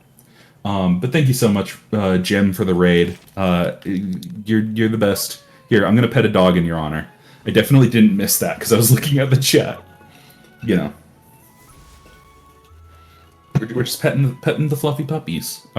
Jim has been playing Okami recently, and has been messaging me little tidbits of his journey through it, and it every single time just makes me like giggle a little bit. It's really fun. But now we're fighting Rathian. So y'all get to see something lovely, Raiders, because first of all, we are raising money for Planned Parenthood. It is a fantastic cause. We have already done so much, and we are only $20 away from our next incentive. Nudge, nudge, hint, hint. But you also get to see Rathian, which is maybe one of my favorite monsters to fight in this game. She is an incredible fight, and this is she. She like really kind of like tests your knowledge of like the mechanics up to this point. There's a lot of things to do with like her stuns and her staggers because she has a different stun in the air than she does on the ground. She's a pretty classic like dragon looking monster, so always pretty neat. And she does poison damage, but only on a big like telegraphed attack. So we're gonna swap over our hammer mode here. If you hear "da baby," she's gonna backflip, and it's gonna look really cool. And I kind of want her to do it because it's pretty much free damage. I don't want her to spin. The spin's actually bad for me.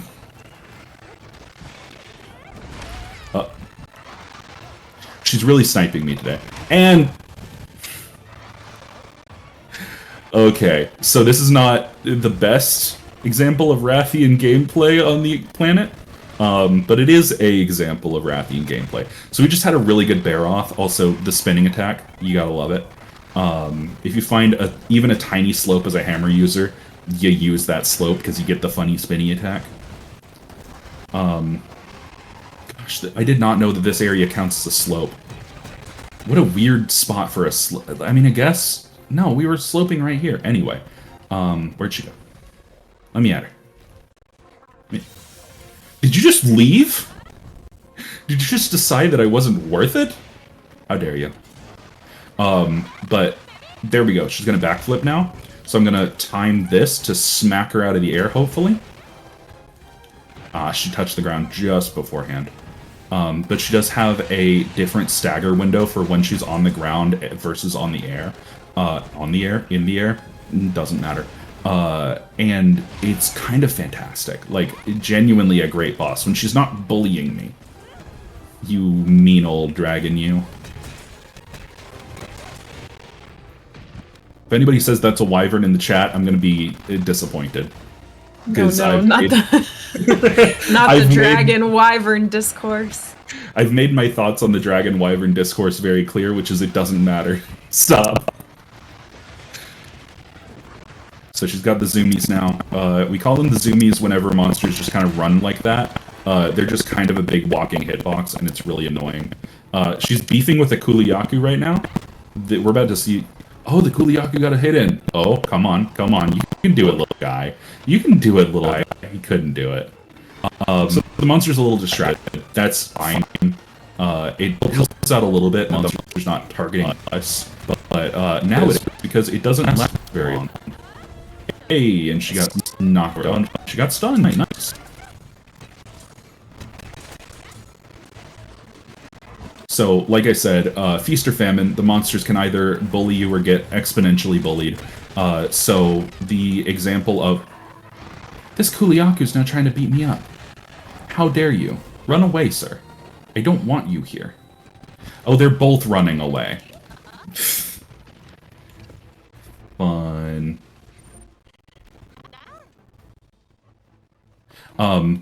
But yes, so, the monsters can, like we saw with Barioth, like we saw with Barioth, the monsters can kind of just like do what you want to, give you the perfect RNG, the perfect patterns, and really just like sit down and take it. Or they can be like Rathian in this moment and just not go into that sweet light without a fight. And I really kind of wish that she would sometimes, but it wouldn't be an interesting fight if we didn't.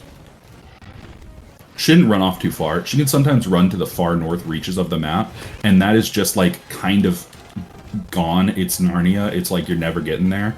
It costs like a minute and a half if she does that. There we go. Get the wire fall into the... Brother, come on. Be nice. There's people watching Rathian. Rathian, I've got people watching. Come on, man. Don't make me look bad. There we go. And it's always, you get to join the Fitness Grand Pacer attack. I'm gonna have a Fitness Grand Pacer attack if this Rathian keeps acting up. Anyway, that is Rathian. That's one of the harder hunts in this category. Like I said, sometimes she can just kind of die. And other times, she is a big old jerk, like she just was. But that's kind of our last big old jerk for the category, other than Magnamalo, who's the biggest soulless jerk. But that's why we named the category after him. Other than that's the gold point. Anyway, we do have, coming up, a couple of very neat monsters. So we have, next is Tobi-Kadachi. Very fun to say. Tobi-Kadachi is a, like, I want you to imagine, like, if a snake and a dust mop and a flying squirrel had a very angry baby. That's pretty much Tobi-Kadachi. Also, I'm about to miss a cutscene skip. There we go. I didn't miss it. I actually timed it perfectly. Yes, not Tomomodachi. Tobi-Kadachi. But, yeah, Tobi is a very neat monster. I do love it very much. Again, once we get to 4-star, it kind of hits the point of, like, these monsters are either gonna cooperate or they're not, and it's not up to me at this point. It is up to the monster. So we'll see what happens. Ooh, if we hit 2K by the end of the run, Pippi in a top hat will do silly Majora Goodnight Moon art. Folks, I need to see this. Please, for the love of all that is good and holy and Tobi-Kadachi, please get that. Like, get the incentive met, first of all. I really want to see that. Coco, very fun person to be around, very neat. So I would love to see him do a very cool category, like very, very neat bonus mission.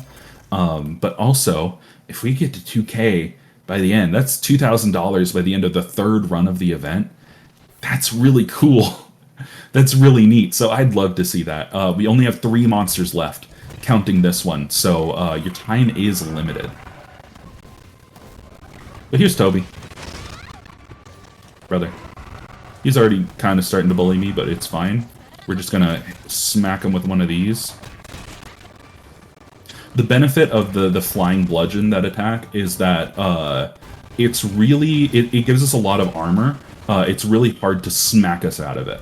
There are monsters that have tried, but it gives us like a good amount of super armor, and it's a fairly safe option to go for.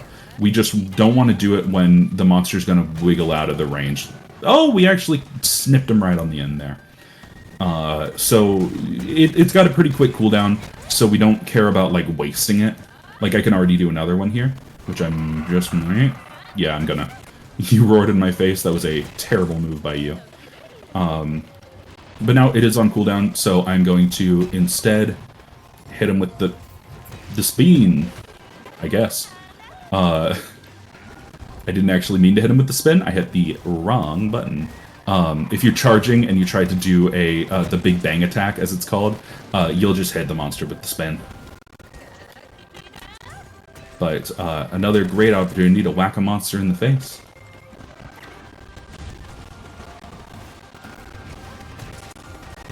Smackety, smackety. Right. But like I said, kind of like a pit viper combined with a dust mop, combined with a very angry flying squirrel. And you're moving already? Oh, there's a rogie, of course. There's always a rogie. I'm actually kind of happy that Toby hasn't done that move on us yet, the big tail smack, because that move is hard to avoid and it gives us the shocked condition. And when you're shocked, you're just a little surprised, but also it like makes you easier to stun, and stunned is a really not fun condition. So we really don't want to be stunned. Mildly shocked, it's mostly fine. That's Toby Kadachi. 2 monsters left to reach that incentive by the end of the run. I believe in us, Twitch chat. I actually could interject and let everyone know that it has been met. Thank you to those who generously donated. I'll read out one of them from Yadan Gooft, who donated $9 saying, I can't tell if donating to the incentive will make Coco happy or sad. Glorp, and good luck, Pride. Big Glorp, yes, thank you so much. We did meet that incentive, so we appreciate you all so much. Yeah, you said one of them. Do you have another? Yeah, it was from Anonymous, actually, who pushed us over the edge and said, bonus level with a donation of $21.31. So thank you, Anonymous. Thank you so much, Anonymous, for evening that out again. I do see on our tracker that we're at 1881, which is actually a very satisfying number. Yeah, I love a palindrome number. I love a palindrome number. You know what I love more than palindrome numbers? The number 2000. That is true. Yes, if we get math amount of dollars, because 119, that's math probably.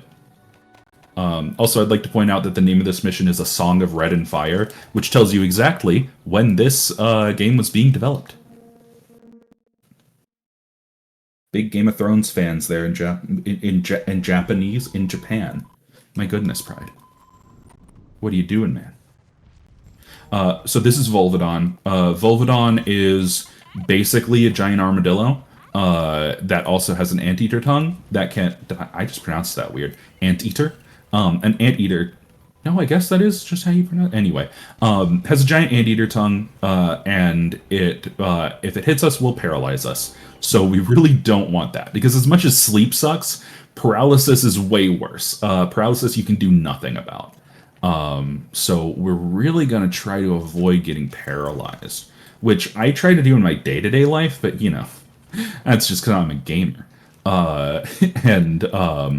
It's going to huck big ol' loogies at us. It also, this is the monster that can fart on us. If it starts to fart on us, never fear, we're just going to hit him in the head with a hammer. You know, as one does when farted upon. It also doesn't even have a roar. It has like that little roar stance, but it doesn't have a proper roar.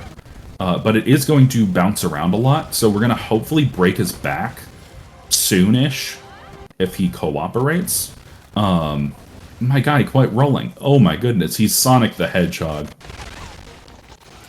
He's rolling around at the speed of sound. Got places to go, gotta follow his rainbow. I'm getting absolutely so good. Destroyed here. He's not a fan of art. Oh my gosh. He didn't like art or Sonic, apparently. Oh my goodness. So, Volvidon, I've talked about Feast or Famine monsters before. Sometimes Volvidon will cooperate, and he'll let us break his back, and he'll try to roll around, and he'll just like get hit, and he'll just die in like 30 seconds. And sometimes he rolls around like Sonic the goddamn Hedgehog, and then hits us with the paralysis and wastes all of our time. So good news, you have a little bit more time to reach 2K. Fuck this guy, my goodness. I really hate Volvidon sometimes. Oh, and there's the poop. So yeah, if we got hit by that, it would deal a little bit of damage and make us unable to drink potions anymore, which is bad. Our dogs are pulling a lot of weight here, which we never want to see, actually. If the dogs are doing the majority of the damage, we are failing. Don't... So I'm going to blame my good friend Gymnast86 for this. This run was going really great, and then he raided. And I very much appreciate that. He's a great guy, great friend. Jim, what did your run die? I need to know. Did you bring bad luck onto my run? Did you pass it on? Is this like the grudge? Did you need to pass it on so that your next run will do fine? Oh, we might stun him here? Nope, okay. Oh, but we did get the wire bug. Oh, hit him in the head. Stun? No.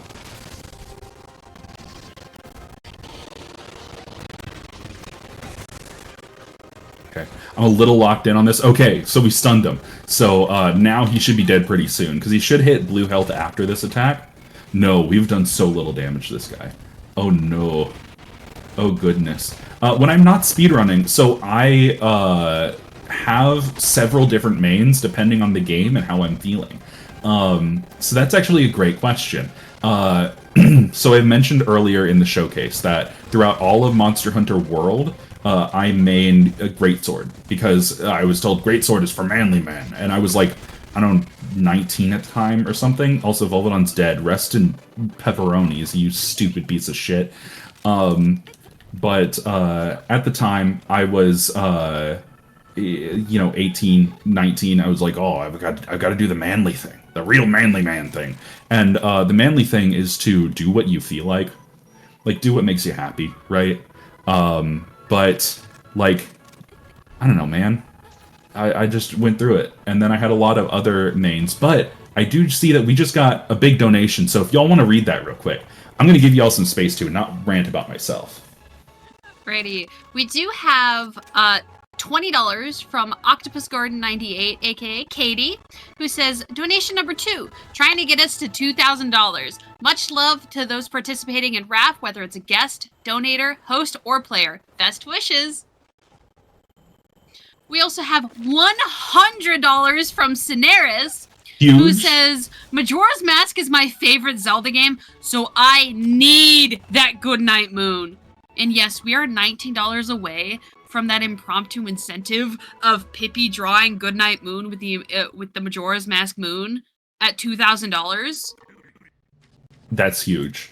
I will say that we are moving into Magnamalo now, so this is it.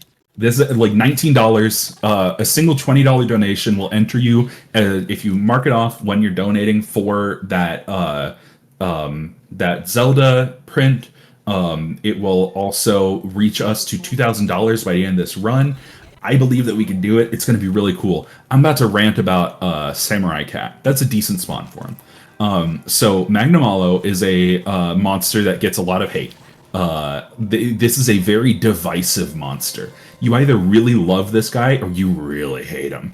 The concept is a little bit out there. So Magnamalo, in like the vibes of him, right, are like he is a demon ghost samurai that hangs around like battlefields and consumes the souls of the fallen. And that kind of is shown in gameplay where he follows around the Rampage, which is our big like battlefield, and he eats the bones of monsters that die there, and he ferments them inside of his own body to make Ghost Flame. You can see that purple on his tail.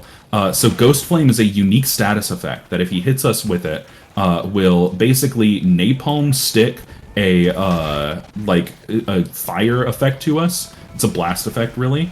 And if he hits us once we have it, it does massive damage. Also, he's really bullying me. But don't, please. Okay, so you can see there. Also, whenever it's on us, if you can hear a little bit, it's screaming. So the Ghost Flame, I discovered this while I was in practice for this run. It screams, but also if he hits it while it's on the ground, we have to knock it off of us with a. We need to use our wire bugs to slip it off of us. If he hits it while it is on the ground, I need to run away and heal real quick. Then he'll stagger himself. So it's really cool. I'm going to drink an armor skin because I'm actually a little scared right now. This guy can just deal, like, chunk out half of our health, as you saw. This is the first time in the run that I need potions, which I'm actually pretty happy about. Did you just run away? Magnamalo, behave yourself. We have company. But this is one of my favorite. This is probably my favorite monster in all of Monster Hunter. It's sick. Look at it. It's a giant purple samurai cat that rocket jumps. It's amazing. He hasn't done much rocket jumping yet, but he uses the blast effect to rocket himself around. He takes advantage of people who aren't like paying attention, and like he makes you wheel your camera around wildly. Oh, perfect monster. I love him so much.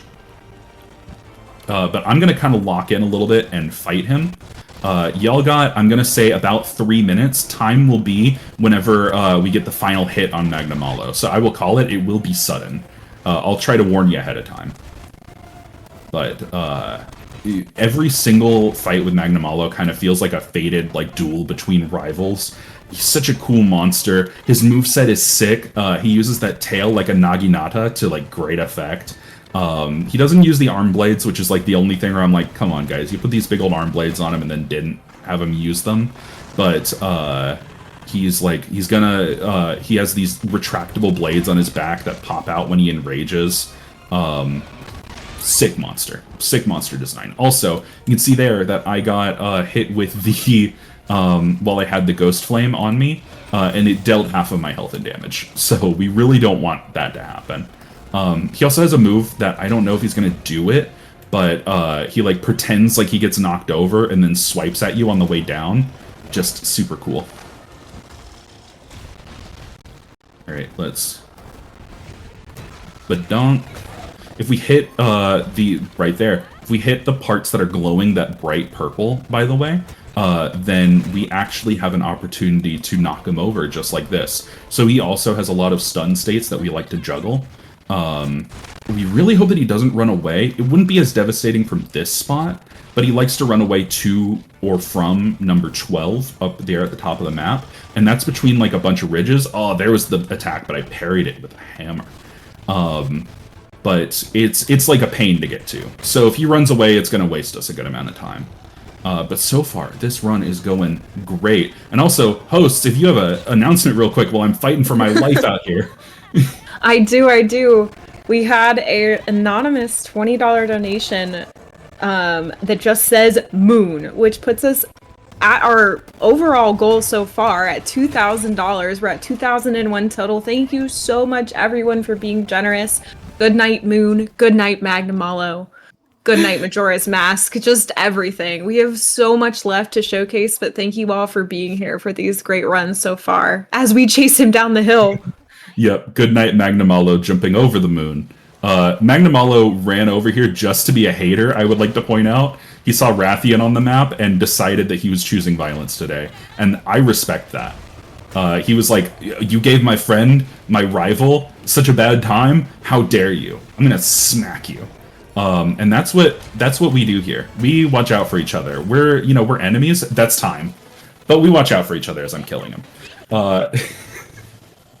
Thank you so much. This has been a complete blast. Haha.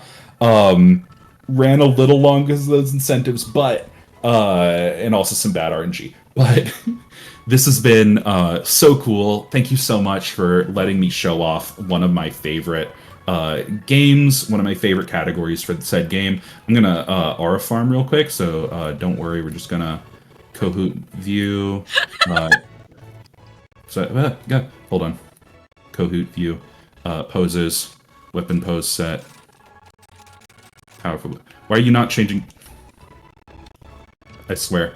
I try to look cool, and this is what happens. But thank you all so very much. My dogs are in the way. If that ain't just the essence of being a dog person. Thank you all so very much, though. This has meant a lot to me. Rejects and Friends is so cool. It is by far my favorite marathon on Earth. This community means so much to me. Every time that I do Rejects and Friends, it really feels like I'm coming home. So Thank you so very much. And hosts, if you have any shout outs, like give them real quick. Yes, shout outs to my co-host, Liz. Really appreciate you being here with me. And yeah, shout outs to just Raph in general. Love y'all. Yeah, Liz, do you have a shout out to give us? Nothing to say besides I'm happy to be here, happy to host, happy to be supporting a great cause and get to witness some epic speedrunning. Yeah, thank you so much. I have been the King's Pride. I just want to give a quick shout out to Jal Bagel. Bagel, if you're watching this at any point, I'm sorry that I fully missed you at GDQ. I realized after the fact, I was like, oh my gosh, I didn't even see him once. But Jal Bagel, huge in the Monster Hunter community, really welcoming to me, really made the space a great one. So huge shout outs to you. And I think that's just about it for me. Thank you so much for $2,000 getting us to that Goodnight Moon with the Majora's Mask Moon. Yeah, that's it. Enjoy Coco's run with the very cool incentive. That'll be all from me. Take us away. Thank you so much, Pride. That was an epic showcase of Magnamauler % no tools for Monster Hunter Rise. Coming up next, we do have Star Wars Rogue Squadron 2 Rogue Leader, any % standard ship, no upgrade by Coco Jammin. Stay